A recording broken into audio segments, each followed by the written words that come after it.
నమస్తే శ్రీ మాత్రే నమః శ్రీ గురుభ్యో నమః ఆదిత్యాయ సోమాయ మంగళాయ బుధాయ చ గురు శుక్ర శనిభ్యశ్చ రాహవే కేతవే నమః. తదుపరి రాశి కుంభరాశి. ఈ రాశిలో కుజ ప్రభావము దానితో పాటుగా బుధుడి యొక్క అనుగ్రహము ఎలా ఉండబోతోంది చూద్దాం. ముందుగా ఉద్యోగస్తులకు కనుక చూసినట్టయితే స్వతంత్ర నిర్ణయాలు తీసుకునే సమయం అన్నమాట. మీ అంతటా మీరు నిర్ణయాలు తీసుకునే శక్తి మీకు వస్తుంది, అవి సక్సెస్ అయ్యే అవుతాయి. కాబట్టి నిరుద్యోగులు, ఉద్యోగులు, ఈ రాశిలో ఉండే ప్రతి ఒక్కళ్ళు మీ సెల్ఫ్ డెసిషన్స్ తీసేసుకోండి, అవి సక్సెస్ని ఇస్తాయి. ఎందుకంటే బుధుడు కూడా తోడయ్యాడు కాబట్టి మీ బుద్ధి మరింత వికసిస్తుంది, కరెక్ట్ డెసిషన్సే తీసుకునే అవకాశం కలుగుతుంది. దీంతోపాటు వ్యాపారస్తులకు, ప్రైవేటు అండ్ టెక్నాలజీ రంగంలో ఉండే వ్యాపారస్తులకు విశేషమైన వృద్ధి కనపడుతుంది.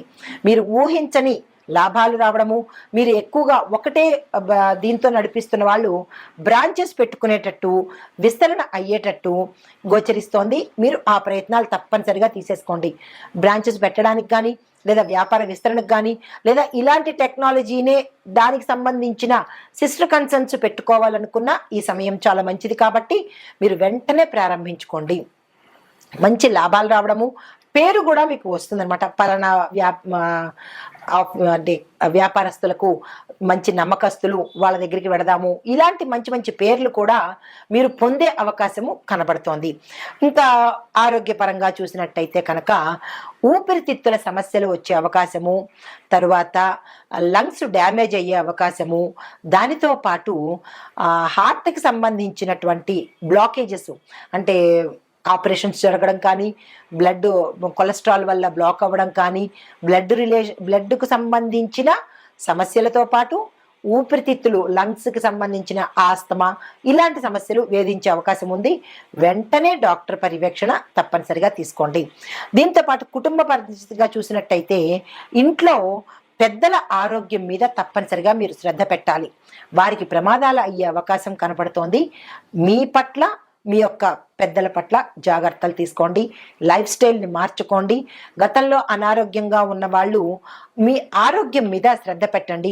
ఎక్కడ పడితే అక్కడ తినేయడము, ఏది పడితే తినేయడము, ఇలాంటి పనులు మానుకోవడము. లంగ్స్ గురించి చెప్పుకున్నాం కాబట్టి అది ఎక్కువగా ఎవరికి వస్తుంది అంటే కనుక మట్టిలో పనిచేసే వారికి, ధూళిలో పనిచేసే వారికి, సిగరెట్టు స్మోకింగ్ తాగే ఎక్కువగా అలవాటు ఉన్న వాళ్ళకి ఈ ప్రమాదాలు వచ్చే అవకాశం ఉంది.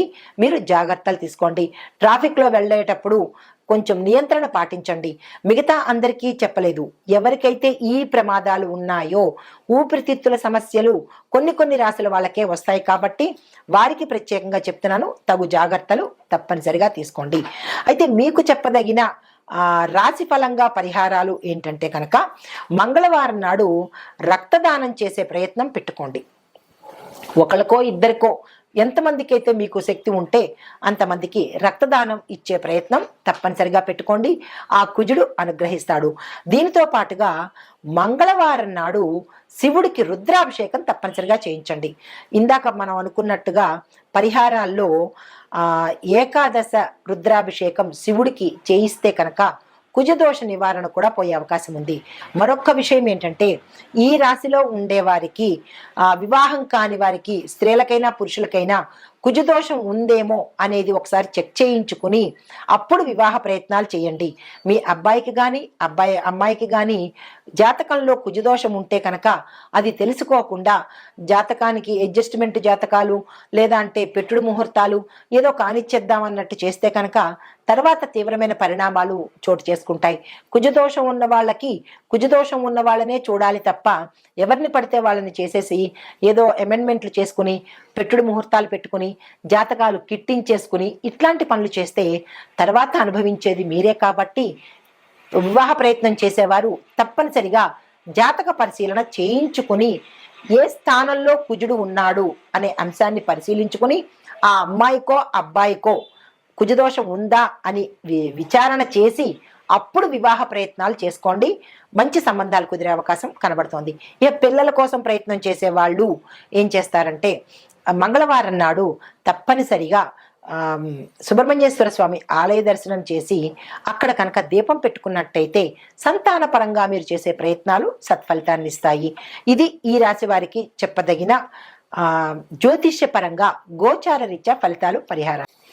మనకి ఖగోళ శాస్త్రంలో దృక్పంచాంగం ప్రకారము, జ్యోతిష్య ప్రకారము 9 గ్రహాలు మనకి 12 రాశులు ఇలా విభజించబడి ఉన్నాయి.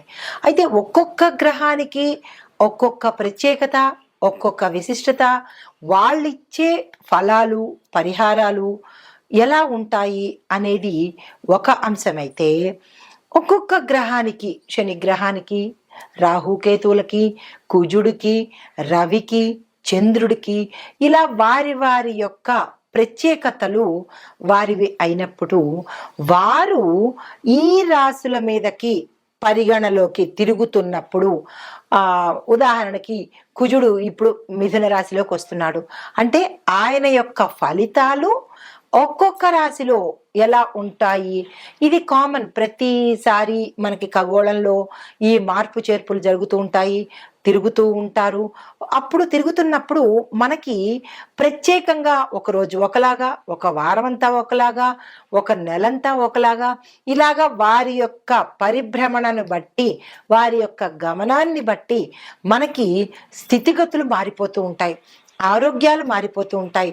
లేదా మన యొక్క ఫలితాలు ఒకరోజు ఒకలాగా, ఒకరోజు ఇంకొకలాగా, ఆకస్మికంగా ధనం రావడము, ఆకస్మికంగా ధనం పోవడము, ఇలాంటి చిన్న చిన్న అంటే దుష్ప్రభావాలు, మంచి ఫలితాలు కూడా ఇస్తూ ఉంటారు. అందులో భాగంగా ఇప్పుడు ప్రస్తుత అంశము కుజుడు మిథున రాశిలోకి ప్రవేశించేటప్పుడు ఎలాంటి ఫలితాలు ఇస్తున్నాడు, అది మేషాది 12 రాశుల వారికి ఎలా ఉండబోతోంది అనే దాన్ని చెప్పుకునే దానికి ముందు, కుజుడు అనేది ప్రత్యేకమైన గ్రహం అన్నమాట. అంటే జ్యోతిష శాస్త్ర ప్రకారము కుజుడిని అంగారకుడు అంటారు. అంటే ఆయన ఎర్రని రంగు కలిగిన వాడనమాట. అయితే ఈ గ్రహాలన్నిటిలోకు ఈ కుజ గ్రహానికి కొంచెం భయపడతారు. ఎక్కడ భయపడతారు అంటే, ఆరోగ్యరీత్యా కొంతమందికి ప్రభావాన్ని చూపిస్తాడు, వివాహానికి సంబంధించి విపరీతమైన ప్రభావాన్ని చూపిస్తాడు. అంటే ఈ కుజగ్రహానికి అధిపతిగాను మనం సుబ్రహ్మణ్యేశ్వర స్వామిని ఎక్కువగా పూజిస్తూ ఉంటాం అనమాట. అంటే సర్పరూపంలో ఉన్న సుబ్రహ్మణ్యేశ్వర స్వామి అధిదేవత, అంటే కుమారస్వామి అధిదేవతుడుగా మనం పూజన చేస్తాము. అయితే ఈ కుజగ్రహానికి ఎందుకు మనం ఇంత భయపడతాము అంటే కనుక, గ్రహాలకు అధిపతిగా ఈయన్ని మనం కొలుస్తాము. కుజగ్రహము గ్రహాలన్నిటికీ కూడా అధిపతి అన్నమాట.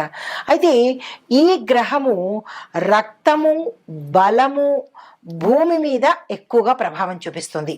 అంటే ఒక మనిషి శరీరంలో రక్తం మీద, అంటే రక్తం తక్కువగా ఉండడము, రక్తానికి సంబంధించిన దోషాలు రావటము, ఇలాంటి వాటి మీద చూపిస్తుంటాడు. మరొక దేని మీద చూపిస్తాడు మనిషి మీద, బలం యొక్క, అంటే బలం అంటే శక్తి మీద అనమాట. కొంతమంది ఒక్కొక్కసారి అంటుంటారు మాకు శక్తి లేదండి, బలం లేదండి అంటారు. అంటే వారికి కుజుడు బలహీనంగా ఉన్నాడు అని అర్థం అనమాట. అంటే బలం లేకపోవడము, రక్తహీనత రావడము, అది వైద్య పరిభాషగా మనం ఏమనుకుంటాము, రక్తహీనత, ఐరన్ లోపము అనుకుంటాము. ఆధ్యాత్మిక పరంగా చూసుకున్నట్టయితే కుజుడు కనుక ఎక్కువ ప్రభావం చూపిస్తే, కుజుడు దుష్ప్రభావాన్ని చూపిస్తే కనుక ఇటువంటి రుగ్మతలు రావడము, బలహీనంగా ఉండడము. అయితే ఇది మనిషి ప్రకారంగా. మరి భూమి మీద ఎలా చూపిస్తాడు అంటే కనుక, భూమి బేట్లు వారిపోవడము, పంటలు సరిగా పండకపోవడము, వాతావరణంలో విపరీతాలు సృష్టించబడ్డము, ఇలాంటి వాటి యొక్క ప్రభావం కలిగింది అంటే అది తప్పనిసరిగా కుజుడి యొక్క పరిహారం, అంటే కుజుడి యొక్క ప్రవర్తన అని మనకి అర్థమవుతుందన్నమాట. అయితే ఈ అంగారకుడు తన దిశను మార్చుకుంటున్నప్పుడు కూడా ఇటువంటి ప్రభావాలు ప్రతి ఒక్క రాశి మీద కనిపిస్తూ ఉంటాయి. ఈ సందర్భంలో ఈ అంగారక గ్రహము, అంగారకుడు అంటే కుజుడు అన్నమాట, ఈ క్షీణించడం వల్ల, బలహీనపడడం వల్ల, ఒక్కొక్కసారి క్షీణించినప్పుడు కూడా బలహీనపడినప్పుడు విపరీత పరిణామాలు కొందరికి కలిగితే, కొందరికి సామాన్యమైన ఫలితాలు కనబడుతూ ఉంటాయి. అయితే ఇలా జరిగినప్పుడు చాలా మంది ఏమని అడుగుతుంటారంటే, మేము ఏమేం పరిహారాలు చేసుకోవాలి, మేము ఎట్లా ఉండాలి, మేము ఏం మార్చుకోవాలి అనే సందేహాలు మన ప్రేక్షకులకు కలుగుతుంటాయి. అయితే ఇప్పుడు ఈ ఏ సమయంలోంచి మనకి ఈ కుజుడు వచ్చాడు అనేది ప్రత్యక్షంగా నేను చెప్తాను. ఈ గ్రహ మార్పు అనేది ఎవరికి అధిపతి అంటే కుజుడు మేషరాశికి, వృశ్చిక రాశికి అధిపతి. ఇలా ఈ గ్రహాలన్నీ కూడా కొన్ని కొన్ని రాశులకు అధిపతి అవుతారు. ఇప్పుడు శనేశ్వరుడు ఉన్నాడు, మకర కుంభాలకు అధిపతి అన్నమాట. అలాగే కుజుడు మేషరాశికి, వృశ్చిక రాశికి కూడా అధిపతి. ఈ అధిపతులు అవ్వడం వల్ల ఒక రకమైన అంటే వారికి ఫేవర్ చేస్తూ ఉంటాడు. ఎవరైతే ఏ రాశులకు అధిపతి అవుతారో ఆ రాశులకి ఫేవర్ చేస్తూ, అంటే ఫేవర్ అంటే మరీ ఎక్కువ ఫేవరిజం కాకుండా కొంచెం సులువు సూత్రాలు ఇస్తుంటాడు. అయితే మిగతా రాశుల వాళ్ళకి ఇవ్వడా అంటే మిగతా రాశుల వాళ్ళకి ఇస్తాడు, కాకపోతే వీరి మీద ప్రభావం ఎక్కువగా ఉంటుంది అనమాట. ఇంకొక పరంగా చూసినట్టయితే కనుక ఈ కుజగ్రహము గత సంవత్సరం అక్టోబర్లో 20వ తారీఖున అంటే 2024 అక్టోబర్లో మిథున రాశిని వదిలేసి కర్కాటకంలోకి ప్రవేశించాడు. కర్కాటకంలోకి ప్రవేశించినప్పుడు ఆ గ్రహస్థానము ఆ ఏడాదంతా ఉంది. అంటే అక్టోబరు, నవంబరు, డిసెంబరు, జనవరి వరకు ఉంది.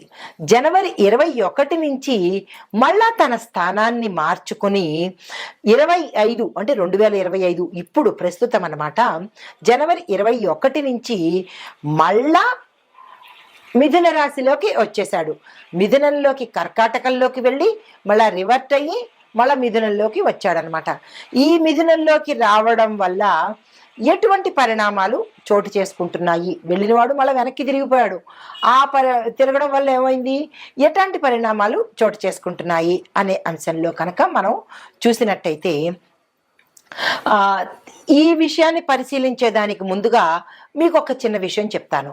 అదేంటంటే కుజుడు బలహీనంగా ఉన్న వారిలో ఏమిటి లోపాలు మన వ్యక్తిగతంగా పరిశీలన చేసుకోవచ్చు. ఎలా పరిశీలన చేసుకోవాలి అనేది ఒక్కొక్క పాయింట్ చెప్తాను, వినండి. మనలో ఆత్మవిశ్వాసం పోతుంది, అంతవరకు కాన్ఫిడెంట్గా ఉంటాం. ఎస్, నేను ఏదైనా చేయగలను అని కాన్ఫిడెన్స్ ఉంటుంది.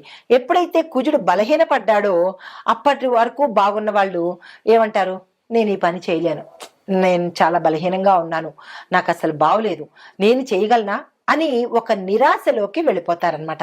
అప్పుడు మనం ఏం గ్రహించుకోవాలి, ఓహో కుజుడు బలహీనపడ్డాడు అని ఒక చిన్న ఇండికేషన్ అనమాట. దీనితో పాటుగా ఏమిటి, తొందరగా అనారోగ్యం పాలైపోతారు. రెండో పాయింట్, ఫ్రీక్వెంట్గా హెల్త్ ఇష్యూస్ వస్తుంటాయి, జలుబు, దగ్గులు, ఇలాగ ఏవేవో హెల్త్ ఇష్యూస్ వస్తుంటాయి. అలాంటప్పుడు కూడా మనం ఏం గమనించుకోవాలి, కుజుడు బలహీనపడ్డాడు అనే అంశాన్ని పరిశీలన చేసుకోవాలి. మూడో పాయింట్ ఏంటంటే ఏ నిర్ణయాలు తీసుకోవాలన్నా తటపటాయిస్తుంటారు. అది ఎవరైనా విద్యార్థులు కావచ్చు, ఎవరైనా మనిషి ఏదైనా నిర్ణయం తీసుకోవడానికి పదే పదే ఆలోచిస్తుంటాడు. మనం కూడా ఏమనుకుంటుంటాం, ఇది చెయ్యాలా వద్దా, వద్దులే అని కాసేపు, లేదు తప్పనిసరిగా చెయ్యాలి అని మరుక్షణం అనుకుంటాం. మళ్ళా ఏమంటారు, వద్దులే అని డైలమాలో, సందిగ్ధంలో పడతారు. అలాంటప్పుడు మనం ఏమనుకోవాలి, ఇది ప్రతి ఒక్కరికి ప్రతి జీవితంలోనూ అనుభవంలోకి వచ్చిందే, కావాలంటే మీరు చెక్ చేసుకోండి. అప్పుడు మనం ఏమనుకోవాలి, కుజుడు మనకి బలహీనపడ్డాడు అని మనం వెంటనే గుర్తు తెచ్చుకోవచ్చు. ఇది మూడో పాయింట్. ఇక నాలుగో పాయింట్ ఏంటంటే ఇంట్లో పిల్లలకు, పెద్దవాళ్ళకి ఇలాగా, చిన్న పిల్లలకి తరచూ అనారోగ్యం రావడం, ఊరికే పడిపోతూ ఉండడము, ఊరికే దిష్టి తగులుతూ ఉండడము, వారు ఏ పని మీద ఇంట్రెస్ట్ చూపించకపోవడము, కడుపు నొప్పని, తలనొప్పని ఏదో సాకులు చెప్తూ ఉండడము, ఇలా వాళ్ళు ప్రవర్తిస్తున్నారు అంటే కనుక తల్లిదండ్రులకి వెంటనే గుర్తుకు రావాలి, ఏమని, మనకి కుజుడు కుజుడు బలహీనంగా ఉన్నాడు అనే అంశాన్ని గుర్తు తెచ్చుకోవాలి. ఇది నాలుగో పాయింట్ అన్నమాట. అయితే శరీరంలో కొంతమందికి రక్తము తగ్గిపోతూ ఉంటుంది. రక్తం ఎప్పుడైతే తగ్గిపోయిందో వైద్యపరంగా ఏం చెప్తాం, ఎనీమియా వచ్చేసింది, వీళ్ళకి రక్తహీనత వచ్చింది అని డాక్టర్లు చెప్తారు. కానీ డాక్టర్లు ఏం చెప్తారు, మందులు చెప్తారు తప్ప వాళ్ళకి ఆధ్యాత్మిక పరంగా తెలియదు కదా, జ్యోతిష్య పరంగా తెలియదు కదా.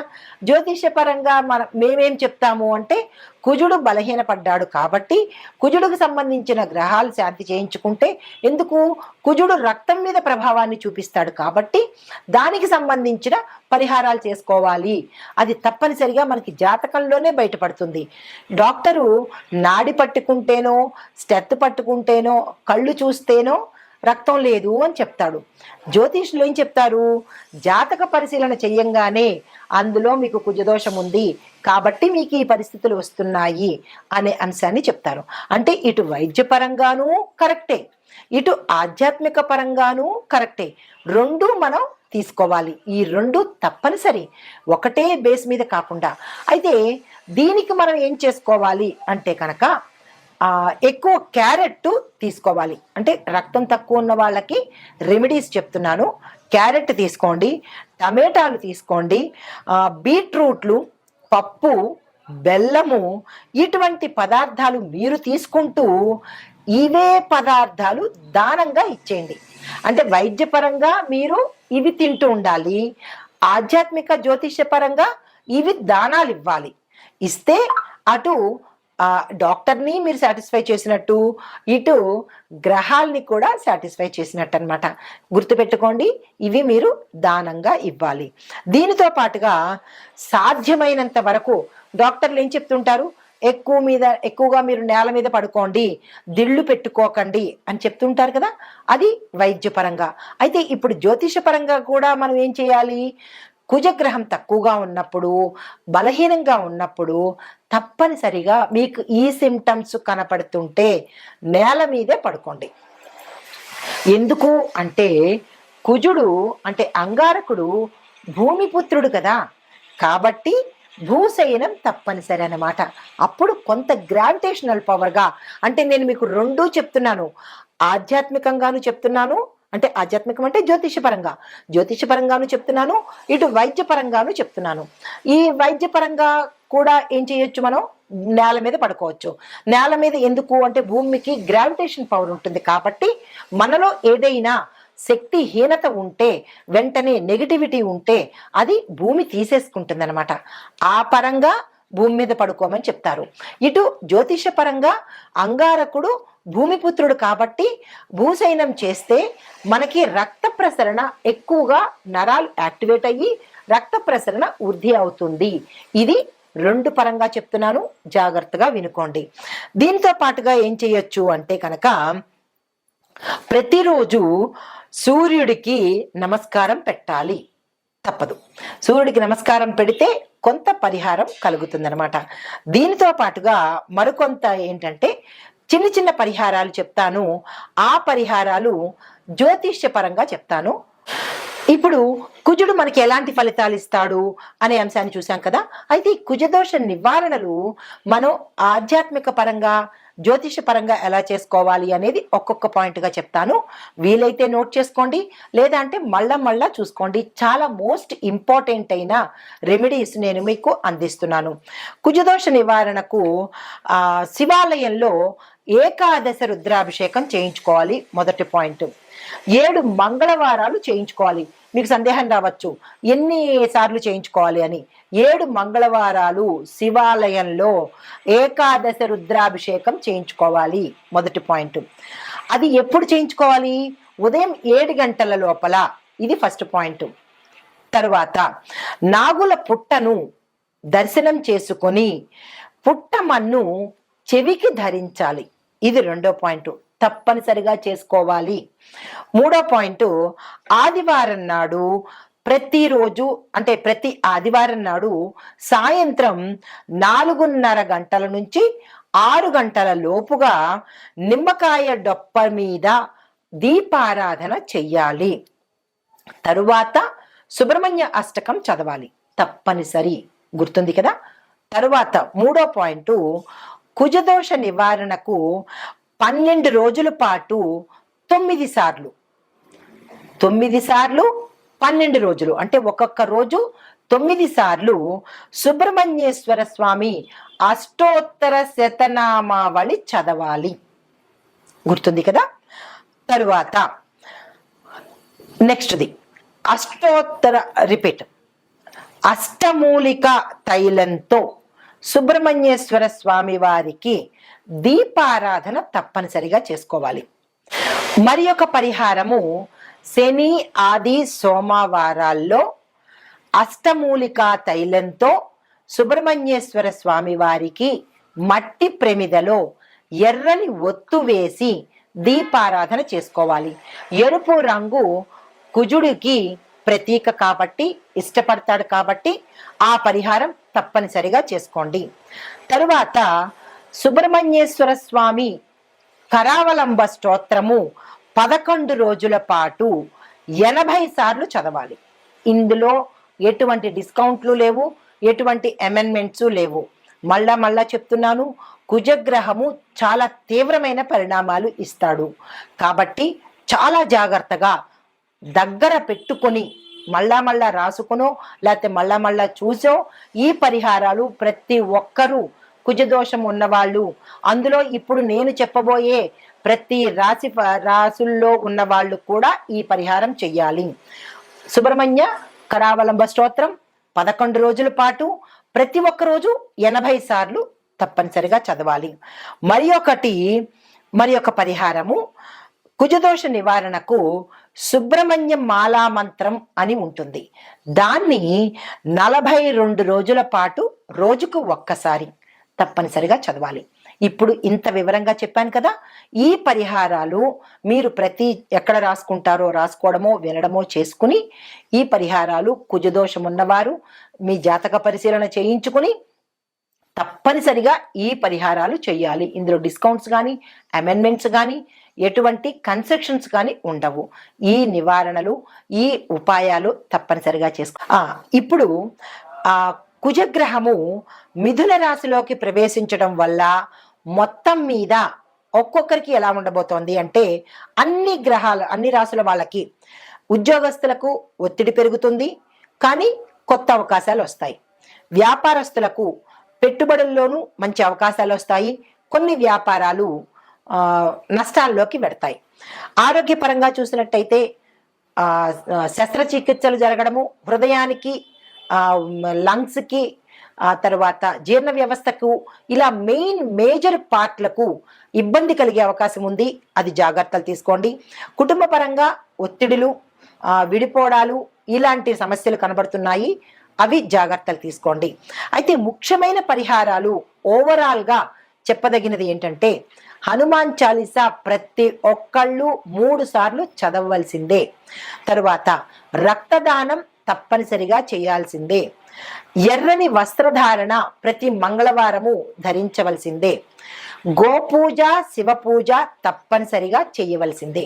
ఇవి ఓవరాల్గా ఈ పరిహారాలు కుజ ప్రభావ సంబంధిత దోషాలు ఉన్నవాళ్ళు తప్పనిసరిగా చేయించుకోవాలి. ఇది మరీ చెప్తున్నాను. ఆ దిశగా మీరు ప్రయత్నం చేయండి. నమస్తే.